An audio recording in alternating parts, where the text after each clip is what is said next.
Dead Man Tales is brought to you by SupplyHouse.com, home to over 180,000 plumbing, heating, and HVAC supplies. SupplyHouse.com launched their official app for pros on the go, bringing everything you need right to your fingertips. This fast shopping experience offers the ability to manage saved carts, scan barcodes, and quickly reorder products. Download the SupplyHouse.com app today on any Apple or Android phone for fast shopping on the go. From HeatingHelp.com, it's Dead Men Tales. I'm Dan Holohan. When I knocked on the doctor's front door, a dog on the other side went nuts. And this being my one and only visit to the doctor's office, I took a healthy step backward. A full minute later, the door opened, and I met both the good doctor and his snarling pooch. "Hello, Joe," the doctor said. "Hello," I said, "and it's Dan." He was holding the black dog by its collar and telling him that Joe was okay and that he should be quiet. So I decided to be Joe. What the heck? "We used to have a Cocker Spaniel," I said, stepping into the beautiful home. "Oh, this is not a Cocker Spaniel," he said. "This is a Field Spaniel. They're very different breed, very different, very friendly." The dog growled and barked. I held out my hand. He barked again. The doctor dragged him into the kitchen and shoved him into his cage. "He'll calm down in a minute," he said. "That's just how he is." I nodded. He then explained the difference between Cocker Spaniels and Field Spaniels and how most people make the mistake I had made. He then went into even greater doggy detail, and I listened carefully. So did the dog. The doctor nodded, smiled, and opened the cage. The pooch padded out and stuck his snout into my crotch. I passed the sniff test, and we were all good. I was visiting because the doctor is a collector of old keys and locks. He was making a donation to the Mossman Lock Collection, which is part of the General Society of Mechanics and Tradesmen of the City of New York, founded in 1785. I am the Society's current president, and I was there to pick up the treasures. Some of the things he was giving me went back to the 14th century, so this was a big deal. You know how you and I can get excited about old heating stuff? Well, there are a lot of people on our planet who get that way about old locks and keys. The Mossman Collection is the largest and most famous gathering of bank and vault locks in the world. We even have an Egyptian lock that's 4,000 years old and made of wood. Locksmiths and collectors drool over this stuff, which just goes to show you that there is absolutely nothing in this world that can't be made fascinating if it comes with a good story. And all those locks and keys come with great stories. "Look at this one," the elderly doctor said. "It's a key, but it's also a single-shot firearm." I gulped and looked at it, trying to imagine how many people it had damaged since who knows when. "I suppose it would be good to have that in a neighborhood where there were push-in burglaries," I said, and then realized that this is probably not the best thing for Joe to be saying to the elderly doctor. I mean, me being a stranger and all. "Yes, I suppose so," the doctor said, smiling at the key and not at me. I spent an hour looking at the keys in his packed cabinets and listening to his stories.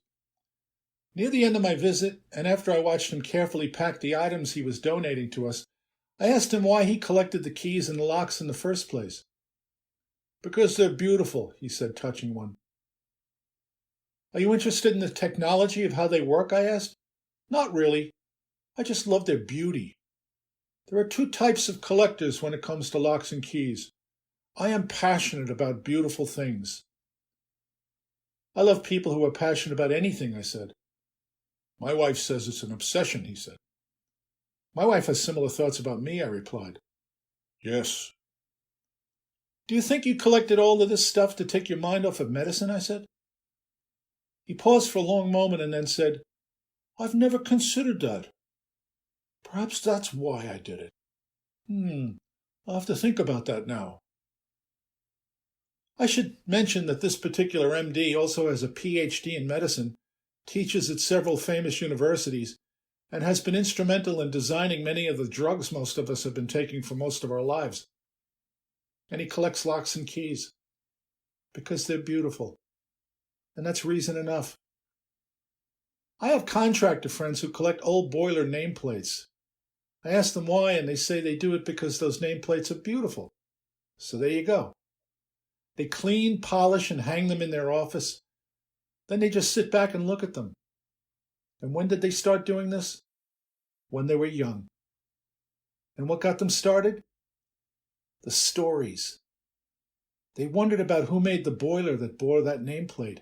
They wondered what happened to the boiler company that no longer exists. Who works in that factory, that foundry? Who was there? Who built these boilers that so many ignored until they didn't work anymore? Who made those nameplates? And how many nameplates could a person collect in a lifetime? And did I have any I'd like to share with them? When I traveled for a living doing seminars, I collected plastic hotel room keys because each one represented one or more nights away from my family. I ended with a very large collection. I gave those to a brilliant artist I know and asked her to make something of them. She did, and it is beautiful. Her name is Genesis. And isn't that a wonderful name? A long time ago, a contractor who was old enough to be my father gave me an original thrush circulator. He had taken it off an old boiler in Brooklyn, New York, and replaced it with something more modern. Someone added that original circulator to a gravity hot water system, probably when his father was still a boy. It was a vertical unit with the motor sitting nearly 2 feet atop the pump body. It had 2-inch flanges to accommodate the large return piping of a gravity hot water heating system.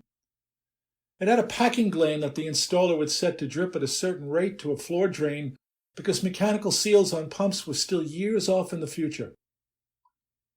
I marveled at this beautiful beast that he had given me, and because it made me curious, I wondered about its story. I learned that Homer Thrush had come up with the idea, and he was the first person in America to invent a circulator that would increase flow in a hydronic system. That pump was the first item in my collection of old heating stuff. I shared that collection with people who were interested in where we came from and how we got where we are. I collected old heating oddities and books for many years.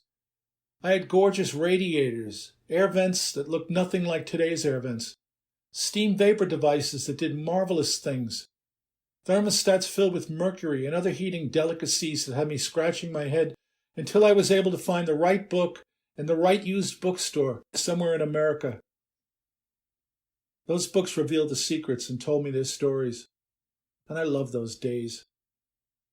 And as I prepared to retire in 2016, I gave away all those beautiful objects and books.